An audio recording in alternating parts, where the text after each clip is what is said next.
देश में गेहूं की कीमतों में हुई बढ़ोतरी की वजह से मंडियों में गेहूं की आवक बढ़ गई है। अक्टूबर के दौरान गेहूं की आवक 3 साल के ऊपरी स्तर पर पहुंच गई है और आवक में बढ़ोतरी ऐसे समय में हो रही है जब उपज पिछले साल कम है।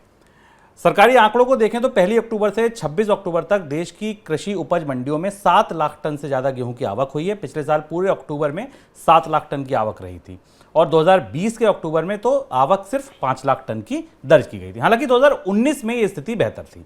19 में अक्टूबर के दौरान कृषि उपज मंडियों में लगभग 8 टन गेहूं की आवक देखने को मिली थी। सर, गेहूं इस समय मंडियों में इतना बिकने आ रहा है, ऐसा क्यों? दो तीन महत्वपूर्ण संकेत मिल रहे हैं खाद्य बाजार की तरफ से। एक तो बाजार में गेहूं की कीमतें लगातार बढ़ रही हैं, इस पर हम लगातार चर्चा करते रहे हैं। गेहूं की कीमत इस समय 2700 रुपये क्विंटल के आसपास है, बल्कि दक्षिण भारत की मंडियों में 2800 रुपये के आसपास है।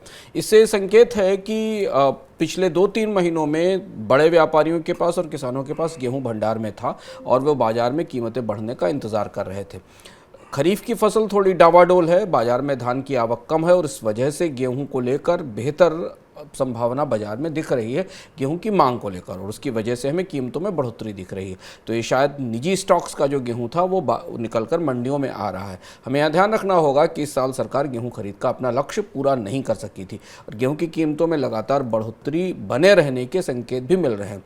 खुदरा बाजार में भी 30 रुपये से 31 रुपये के आसपास गेहूं की कीमत है और इस बढ़ती हुई कीमत और गेहूं की आपूर्ति का जो रिश्ता है वो हमें आटे और गेहूं के बने हुए उत्पादों की कीमतों पर भी दिखाई देगा।